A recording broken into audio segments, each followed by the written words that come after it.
Nag-iisa ang Camp Johnny Hoy dito sa Nueva Vizcaya pagdating sa rock camping na napapaligiran ng hindi mo matatawarang ganda ng kalikasan.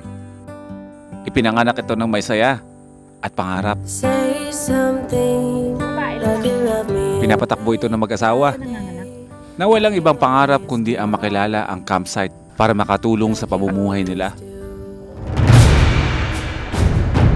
Granted nila Kuya Johnny, wala na. Grabe. Ano ang gagawin mo kapag ang isang pangarap na binubuo mo Dapa. sinira ng bagyo? Yung kubo na gustong gusto namin, dapa. Sa bawat pag-ikot ng gulong, kwento ng buhay dala sa hamon. Alam mo yun, sabihin na natin na may mga pangarap na mabagal yung usad. Kahit alam namin sa sarili namin na gustong gusto nila na mai-push na makilala yung campsite, madagdagan yung mga kubo dito. Di kailangang marangyan, basta't may kalikasan, saya'y sagana. Sa bawat biyahe, sa bawat gabi, laging may tahanan sa aking sarili.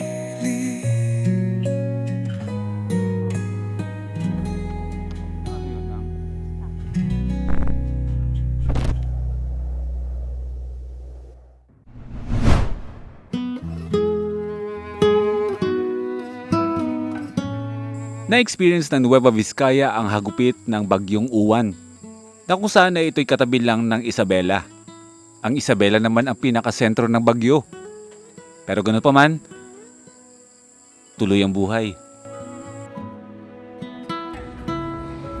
Naaalala niyo ba tong lugar na to? Yan ang unang Alitaptap Base Camp. Ando ng bagong base camp. Oh, nakatayo pa rin, di ba? Alright, good morning mga first timers. Panibagong vlog natin. Welcome back to another episode. Solano Nueva Vizcaya vlogs muna tayo. Mga simpleng vlogs. Meron akong update sa inyo. Hindi ko minivan yan. Minivan yan ng ating kaibigan. Morning po. Ito si JM. JM! Kapitbahay! Mga kapitbahay! Nasaan si JM? Kapitbahay na namin sila. What's up, bro? Yan yung mga aso namin. Dito rin sila, yung bagyo. Boomer! Mago! Ito yung generator ni Uncle Sam na naregalo sa Alitaptap Base Camp na ginagamit namin. 3 bahay na iilawan niya. Sa tabing palengke. Yung nakatagong Alitaptap Base Camp, ngayon nasisilip na siya. Nagewang. Ewan ko. Ano to? Baka may siguro ng hangin. Ang mga tao dito kanya-kanyang survive nung bagyo eh. Hindi man halata na marami ang nasira dito kumpara doon sa dating bagyo kay Pepito. Pero bakas mo eh, mas malawak ngayon yung yung upaw, 'di ba? Yung mga upaw na mga lugar pa. So halata mo talaga na matindi. So ako po si Boy First Time, ang inyong anchor news reporter ngayong araw na ito. Tayo ay mag-iikot-ikot dito sa bahay ng Vizcaya. Hindi, pupunta tayo palengke. Mamimili kami. Pero titignan natin kung ano yung mga effect nung yung vlog ko kung ano-ano na lang. Relax ka lang. Habang nagmumotor kami papuntang bayan, kitang-kita ang mga bakas ng mga nasira mga ari-arian. Si Prisha ay nag-aalala dahil ang motor namin gumigewang-gewang. Medyo. Hangin na lang natin. Wala pa rin. Wala. Pwede mo kong iwang. Nagkasan niyo yung kamay mo. Oh, ayun oo. Drive ka na maayos. Wala pa na yung reklamo. Seryoso ba yan? Wasak yung yung parang vulcanizing dito? Malakas na. Ayun Malakas ang bagyo dito, man. Ayun kanipis-nipis na tubo. Hindi naman yan gaganyan kung hindi sobrang lakas yung ulan eh. Ay, yung hangin. Di ba? Itutumbo mo ng ganyan, nipis-nipis niyan, ibig sabihin malakas talaga. Parang mas naging crowded yung lugar, no? Oo, walang bubong oh. Hindi ko alam kung magpapasalamat ba ako na wala ako sa Nueva Vizcaya nung bagyo na yon. Oo, kasalukuyan nagtatayo ulit ng panibagong poste yata. Hindi, nagre-repair na yung Novelco. 24/7 sila. Ha? 24/7. Diba? Novelco lang sa kalam. Novelco number 1. Yes. Meralco number 2. Mataas maningil. Ay malo, sa sobrang lakas ng bagyo, yung Onyx oil na yan, nasa highway yun dati. Shell to eh, nilipat dito sa loob ng bayan. At yung motor kaya gumigewang-gewang, kulang nga sa hangin. Mahal, tsura mo. Mahal. Para ka magpapasada.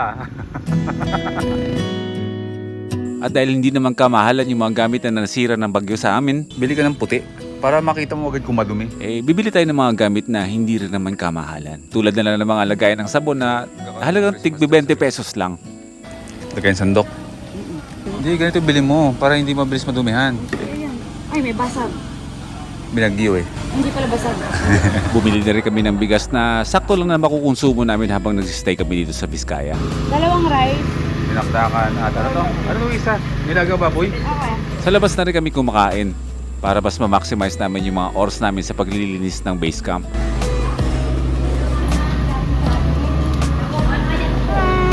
Ganito lang kasimple ang buhay namin dito ni Priscia sa Vizcaya. Mas pinipili naming simplehan lang lahat. Simpleng galaw, simpleng pangangailangan, simpleng pagkain, simple lahat para magaan.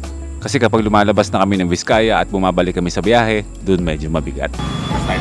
Pero nakakagaan kapag alam mo mayroong mga first timers sa tabi mo na hindi nagsasalit. Bro, taga saan kayo bro? Quezon dito sa atin, mga taga Quezon dito sa Vizcaya. Tama silang nanay. May mga first timers kasi na palabati at may mga first timers din na mahiyain. Yung tipong magkatabi na kami, hindi yung magsasalita pero titingin-tingin lang. Kaya ang ginagawa ko, ako ang nagpabate. Kapag hindi ko nakikita, sasabihin ni Priscia na meron tayong first timers sa tabi. Normal ang mga pangyayaring tulad ng ganito. Alam nyo, sa sobrang dami nyo kahit sa ang sulok ng Pilipinas, normal na nangyayari ang mga ganito. Number 1 golden rule. Bawal pa rockstar. Subscribers at followers lang dapat ang lumalaki, hindi ang ulo. Masarap ang pagkain nila dito. Ano po ba ang pangalan po ng karinderya po ninyo? Pa? Edna's Food House. Dito yun sa mismong palengke ng Solano. Promise, napakasarap ng mga pagkain nila. Oh, kaway, kaway! Hey! Mga lutong bahay. Maraming salamat po. Napakasarap ng mga pagkain. Alright. Thank you po. Ito paalala kapag kayo ay pupunta ng Nueva Vizcaya, lalo na dito sa Solano. Di ba, may mga lugar na pinagbabawal ang pag-vape at pagsisigarilyo. Kasi may fine na, ano ba tawag dito? Either 500 pesos to 1,500 pesos. Tapos merong community service pag bawasin. Dito sa Solano, Nueva Vizcaya, wala nag-a-attempt na mag-yosi o mag-vape dito. Alam niyo kung bakit? Tingnan niyo kung magkano yung fine dito.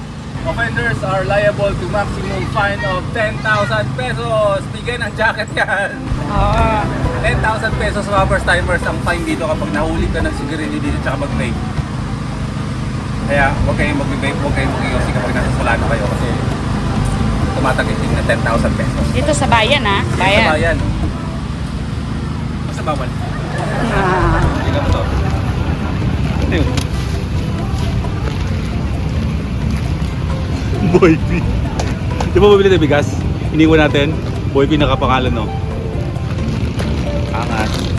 Wala nang maklin.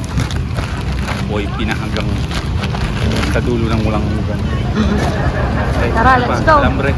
Oh, alambre. Tapos, Uwi na. steak. Wow. Steak and wine tayo mamayang gabi, di ba? Mistaken mo, wala naman dito. Pwede, ano na lang, liempo tsaka gin. Pwede Gin. na. Gin. Ayan, mahal, panghampas. Masamang espiritu na dumapo sa'yo. Hindi ako, pahiram ako. Mas marami ka. Mas marami kang spiritong lima. Mas matindi yung sa'yo.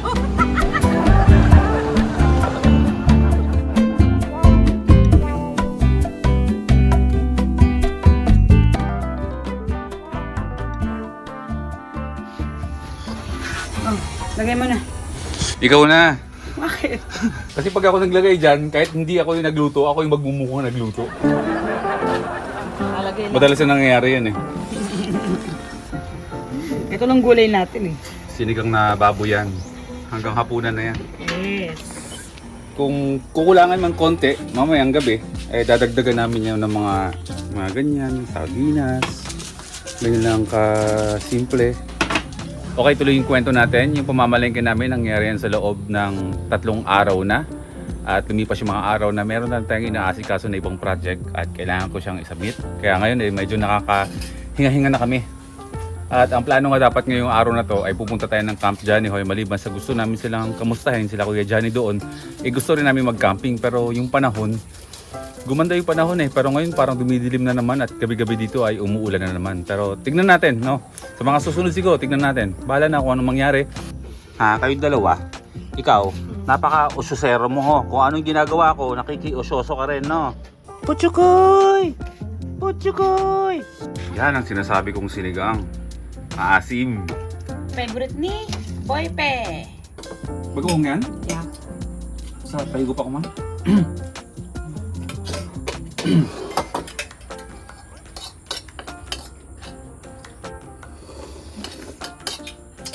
Yun ang sinasabi ko. Plus yung ano, Bigay ito ni Ma'am, ni Nanay Oki eh. yung ano na yan. Sauce. Sauce na yan. Sarap. Makapag-camping ba tayo? Naulan. Maulan, no? Mm. Next vlog. Ah! Sipang-sipa. Salamat at diluto mo pa rin siya ng maasim kahit ayaw mo ng sobrang asim. Hindi kasi pa pwedeng maasim lang. Dapat maasim na maasim. Lumipas ang 2 araw at gumanda ang panahon. Kaya nag-decide kami na umakyat na lang muna kami ng bundok para mag-set up ng aming tent. Feeling ko sobrang lamig dyan sa taas, no? Oo. Okay, mga first timers, pagkatapos ng napakasarap na tanghalian namin, yung sinigang na baboy ba na luto ba ni... Adobo. Nung isang araw! Isang araw. Yun, sinigang na baboy. 2 araw na kasi mga first timers na nakalipas bago natin na dugtungan yung vlog natin. At napaka-busy namin. Yung mukha lang chill-chill kami sa base camp pero ang dami naming inaatupag para syempre sa pagsalubong ng bagong taon at yung pagre-ready natin ng dagdag na mga kung ano-ano sa buhay at syempre yung preparation ng Philippine Loop ay inaasikaso na namin ngayon. So ngayon lang kami nakahinga-hinga at yun nga, pagkatapos ng 2 araw nahawakan ko ulit yung camera ko. Tayo ngayon ay pumunta ng Camp Johnny Hoy kasi nga mag-set up lang tayo ng tent doon. Sa kadahilan ng gusto lang namin i-set up doon para kung trip-trip naming umakyat every other night pa pwede kaming papunta-punta lang, pabalik-balik lang. So i-maximize natin yung mga araw natin dito sa Vizcaya habang yung ating camper van ay ginagawa pa rin sa Zambales para hindi rin tayo masyado mabagot kasi nakaka-miss din sa totoo lang na nakakapanibago, parang hinahanap ang katawan namin yung camper van pa. Hindi naman siguro dudulas. Okay, stop over muna tayo mga first timers. Papakita ko lang sa inyo yung kailugan na to. Yung buong kailugan na yan. Mito lang muna tayo dito kasi gusto ko lang ikwento sa inyo. Itong kailugan na to dito sa likuran ko na kung saan kapag bumabaha, kapag bumabagyo, sobrang lalim talaga niyan. Kaya yung mga diki dito sa amin dito sa Vizcaya mahahaba talaga. Cagayan River ang tawag dito sa napakahabang kailugan na yan at ang Cagayan River na yan ang pinakamahabang ilog sa buong Pilipinas. Right? Yes. Sugar loading Dala-dala natin yung ating masayahing Suzuki Avenis. Yan lang yung dala namin, no? Yung camping bag na to. Kasi nga puro tent lang yan. Parang 1 taon yata mga first timers na hindi to naparehistro. Naparehistro na namin. Kasi nga maliban... Wala hindi ko alam kung bakit hindi natin napaparehistro yung motor Diba? Dahil nga siguro lagi tayong wala. At lagi din kaming nasa biyahe. So hindi siya naasikaso. Pero ngayon, rehistrado na. So, malikot na naman yung isipan namin. Kung malamig dito ngayon sa Nueva Vizcaya, parang mas gusto namin pumunta sa mas malamig pa. Tingnan natin. Basta ang goal lang natin, ay i-set up muna itong tent na to dun sa taas ng Camp Johnny Hoy. Yung usapang malamig na yan, malalaman na lang natin pag didesisyonan natin. Pero hanggat inaantay natin yung ating camper van, gagawa-gawa tayo ng mga biyahe muna. Talagang yung sistema ng katawan namin, syempre lalo na ako yung nagdadrive kay Watod Talagang parang ang hirap ba na wala siya sa tabi natin. Parang gano'n, yung hinahanap mo siya, nang pagising mo sa umaga, nakikita mo yung camper van mo dyan sa tabi mo, nasisilip mo na kulay blue. Ilang linggo na kasi. So parang siguro malapit na rin na matapos yun. Pero as soon na magawa na si Watod, ay babalik tayo ng Zambales, kukunin natin si Watod nandoon, no? At ituloy natin yung ating pag-van life. Pero sa ngayon, ito yung chance namin para gawin natin yung mga bagay na hindi natin nagagawa kapag tayo ay nag-van life at bumabiyahe. Tulad ng pagmumotor, yung mga vlogs na puro gala lang ang gagawin natin. Mukhang masarap maggala nito, mahal, sa malamig na lugar. Gusto kong suminghot ulit ng amoy pine tree. Gusto mo ba? Oo naman. Okay, titignan natin kung ano yung magiging takbo ng mga pangyayari sa mga susunod na araw. Kasi kami dito, pinag-halo-halo namin yung mga personal na bagay at yung pag-vlog ng ganito para at least, di ba? Sa kabila ng kabisihan namin na hindi naman tayo pa nakakabiyahe at hindi pa tayo nakakapag-van life, sinusundutan natin ng mga ganito na mapunta tayo sa mga lugar na ganito na kahit pa paano hindi man camping pero nararamdaman ba natin yung kalikasan? Ganun kahalaga, no? Sabi ko nga, hindi palaging tungkol sa camping yung feeling ba na kapag inindulge mo yung sarili mo sa kalikasan, iba yung pakiramdam. Kaya yun yung hinahanap-hanap namin talaga. At alam ko naman majority sa atin yun talaga din yung gusto. Yung tipong kahit hindi ka nagka-camp, papunta ka sa ganitong klaseng lugar, di ba? Napakaganda. Yun na yun, di ba? Ang usapan naman hindi naman kung paano ka mag-camping kung gaano kaganda ang gamit mo sa pagka-camping. Ang usapan dyan, kung gaano ka kasaya at gaano mo nakukuha yung peace at pahinga sa pagka-camping. Yan ang totoong pagka-camping. Hindi pa gandahan ng gamit. Pero syempre gusto ko maganda gamit ko. Napakaganda ng panahon, no? Pasensya na pala sa mga nabubudol ko na malamig palagi ang Nueva Vizcaya. Ngayon ko lang din na-realize na hindi pala lahat ng lugar sa Nueva Vizcaya ay malamig. Nagkataon lang na ang Solano, na ang lugar namin dito sa Solano, Nueva Vizcaya, malamig. Pero may mga area sa Nueva Vizcaya na hindi nakakaranas ng ganitong klaseng lamig pa. Tulad nga ng sabi ko, may mga lugar sa Nueva Vizcaya na hindi malamig. Pero kapag panahon ng taglamig, lahat malamig at hindi lang basta malamig. Napakalamig.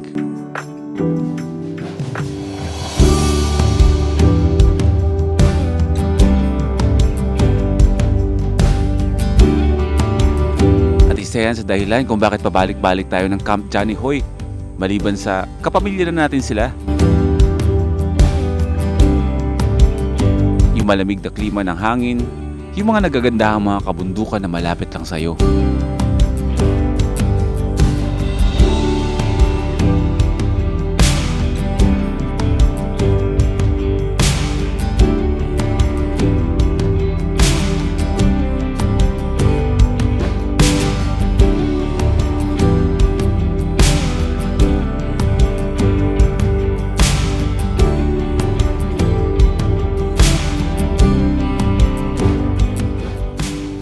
Yung excitement namin sa pag-akyat, napalitan ng lungkot sa nadat na namin. Baranda nila Kuya Johnny, wala na. Pati yung kubo. Ayun, nandun sila sa taas. Ang tao sa taas.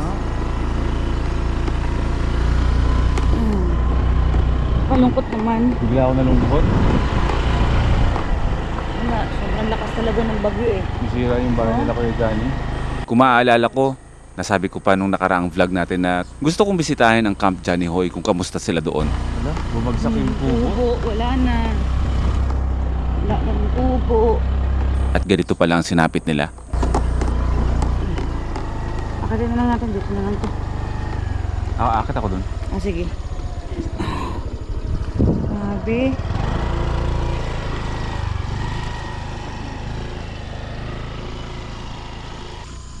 Grabe yung nangyari. Yung kubo namin doon na inistayan namin last time.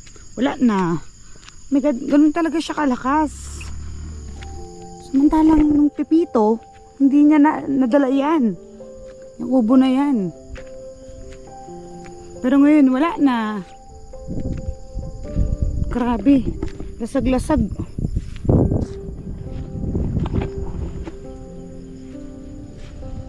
Update sa kubo. Ang nag-iisang kubo ng Camp Johnny Hoy, bumagsak na. Paano tayo magtatayo ng tent? Iba yung kubo. Grabe. Ano, dapa. Yung kubo na gustong gusto namin, dapa. Drug talaga. So, hindi tayo makakapag-camping dito. Kaya hindi na ano ako sa itsura ng kubo kasi ang dami kasi magagandang dito. Ba? Nung isang linggo lang nandito tayo eh. Last, hindi naman 2 weeks ago, no? 2 weeks ago. Bago ang bagyo. Ganun, talagang sobrang lakas, no? Kasi bagyong Pepito, hindi yan na ano. Kaya nga, so ibig sabihin, ganti, ang taas Yung kasi hangin dito. talaga, hindi. Bagyong Pepito, signal number 5 dito eh. Hindi na ano dyan kung sino ang malakas eh. Ano dyan, sira yung kubo. Alam kasi natin ang kwento kung paano naitayo ang kubo na to. Ano, grabe talaga. Parang alam mo yung pakiramdam ng lahat ng mga memories na magaganda dito. Oo. Binura. Nagagawin naman ulit yan. Ang tanong kung kailan, di ba? Oo, kailangan niya ulit ng tao dyan. Ano. Kailangan ng budget ng pagpapagawa. Ito, Bato? ba't nakaangat na? Eh di, ililipad. Sa hangin? Oo. So, hindi yung totoo. Bato yan. Oo. Tinulak na hangin? Oo. Basa yan. Basa yung mga semento. Wala kasi si Kuya Johnny. Feeling ko itong mga semento na to, may balak silang gawin dito. Pero dahil nga bumagyo, lahat ng mga semento nila Kuya Johnny nabasa. Correct. Grabe naman. Nasa kaya sila, no? Wala eh. Sarado sila. Hindi ko alam na ganito yung sinapit ng Camp Johnny Hoy. Yung mga semento matigas na. Hello? Nakakalungkot naman. Ayokong mag-overnight dito ng ganito. Gusto ko makausap sila Kuya Johnny. Hindi ko maintindihan kung anong nararamdaman ko ba, kung ano bang dapat kong maramdaman, pero mas after ako sa nararamdaman ng pamilya ni Kuya Johnny, kasi sobrang gustong gusto kasi nilang i-push talaga yung campsite ba na alam mo yun na umunlad, makapagpagawa sila ng maayos na mga kubo dito ba. May binabalak si Kuya Johnny na magtayo ng panibagong kubo, no? Oo. Simula na naman from scratch. Dati, 2 project na kubo dito. Ay, wala na naman. Maya-maya ay dumating na ang pamilya ni Kuya Johnny. Hila-hila ang alaga nilang kalabaw. Bumagay yung kubo. Sobrang lakas ba ng bagyo dito? Taas? Grabe. Diba? Tanong ko tuloy kami. Kaya yung kubo bumigay. Ulit? Gagawa ka ulit? Oo, ito. Ay, ito! Yung mga kahoy, okay. Ay, hindi talaga magpapatinag si Kuya Johnny. Tuloy yung pangarap para sa Camp Johnny Hoy, no? Oo naman. Ay! Oh. Ay, paano yung semento mo? Ano yun? Nabasa? Kitang-kita sa mga galaw ni Kuya Johnny na hindi niya susukuan ang campsite na ito. Hindi niya hahayaang mawala. Ayan, may mga palibago mga kahoy na siya na gagamitin para sa panibagong kubo. Semento yun na yung Bawat poste. poste. Oo. Kasi isipin nyo ba naman mga first timers, no? Sa ganito kataas na bundok, tapos merong ganong signal number 5, nandito pa naman. Talagang nasisira talaga. Yung mga bagay na pwede pang pakinabangan, sinasalba pa ni Kuya Johnny.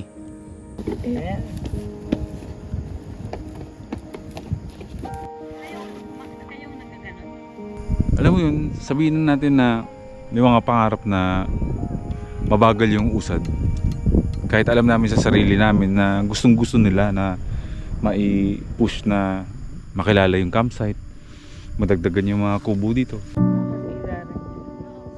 Babae, lalaki. Hindi pa nanganganak.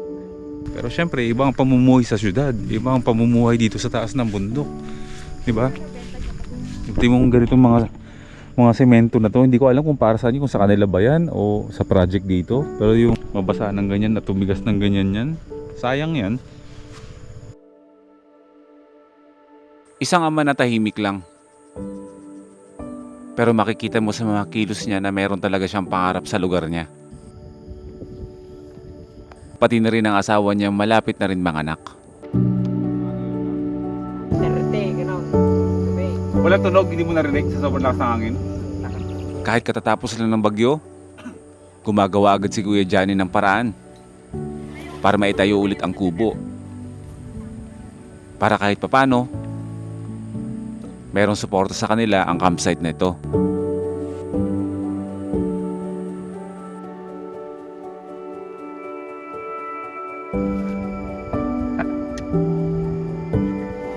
Lord, tama na, Lord! Naalala ko ng pipito na, di ba tayo magka-chat tayo? Yung nagkakamustahan yung tagapatag tsaka dito sa taas. Kamusta kayo dyan? Yung malakas na dun sa atin, tapos how much more dito. Okay, magkakaroon ka ng bagong kubo. May bago tayong tatambayan. At sa bagong simulain ng Camp Johnny Hoy, meron tayong magagawa dito. Pwede tayong tumulong. Unti-unti nang nasisimula ni Kuya Johnny yung panibagong kubo sa Camp Johnny. Tanong yung mga first timers, yung sabi mong gusto mo. Ayun, kasi kanina pa kami nag-iisip. Kasi by next week kasi ay sisimulan na ni Kuya Johnny. Tulad nga na nabanggit ko kanina, yun nga, si Kuya Johnny tsaka yung pamilya, malaki talaga kasi yung pangarap nila para sa campsite. So, sabi ko nga, iba ang pamumuhay ng mga taga-baba dito sa taas. So, yung mga simpleng bagay sa atin, malaking bagay na yun sa kanila. So, hindi, nasa inyo pa lang kasi November pa lang naman, magde-December eh. Gusto niyo ba magkaroon tayo ng ng camping for a cause tayo dito? Kaya kung sino lang yung mga first timers na kaya lang. Na ano lang lang ba? Gawin natin ng may purpose yung camping. Na lahat ng funds na magagather natin ibibigay natin kay Kuya Johnny. Para at least kung itayo man niya yung isang kubo, at least yung kikitain nung malinis to na lahat ay para sa pamilya ni Kuya Johnny, para at least kapag maitayo na niya na yung kubo, may budget pa yung pamilya para makapagpagawa pa ng iba, para ng isa pa. Ng isa pa para, di ba, isipin niyo yun kung magawa yung mga kubo, may isang kubo ditong maitatayo na pinagtulong-tulungan ng mga first timers. Yes. Diba? Tulong na lang natin sa Camp Johnny Hoy. Diba? Kitang-kita nyo naman kanina, kakausap namin sila. Pero alam mo yon yung basta ganun. So yun, siguro sabihin nyo dyan sa comment section mga first timers kung ano yung gusto nyo ba na magkaroon tayo bago mag-December, magkaroon tayo ng camping for a cause dito sa Camp Johnny Hoy para makatulong lang tayo na mai-revive o maipatayo ulit yung mga kubo. Tapos yung mga hindi makakapunta, pwede rin sila mag-send. Oo, tapos yung mga may puso din dyan na gustong tumulong na kung hindi man makakapunta nga sa event na gagawin natin dito, ay pwede rin namang tumulong. So, siguro yung ganito kasi mapalad pa rin tayo na kahit na lumakas yung bagyo ba, naapektuhan tayo pero hindi ganon katindi. Pero syempre, sila dito, isipin niyo yung ang hirap na ng buhay. Tapos babagyuhin ka pa ng mabigat. Hindi pa nanganganak. Mag-comment lang kayo dyan mga first timers sa comment section. Kung gusto nyo ba ng, hindi naman siya first timers camp, pero camping event na for a cause na lahat ng mga proceeds mapupunta sa pamilya ni Kuya Johnny. At dun nga sa mga tutulong na kung hindi makapunta, mayroong mga mabubuting loob dyan, kung kung magbibigay mo sila, is hindi yun sa ating dadaan. Lahat yan ay magiging transparent yan sa kanila. Wala tayong ibang hangad dito na magsitipon-tipon lang tayo dito at makatulong tayo sa pamilya nila, Kuya Johnny. At kahit papaano baka maitayo ulit yung kubo at madagdagan pa ng isang kubo. Para Any sa- amount yan ha, sa any mga amount gustong yan. tumulong. Kami tutulong din naman. Yes. Comment lang kayo sa comment section, mga first timers, kung gusto ninyo. Kasi kahit na masikip yung November and December natin, ipupush natin, matulungan lang natin sila, Kuya Johnny. Okay, dito ko na tatapusin yung vlog natin, mga first timers.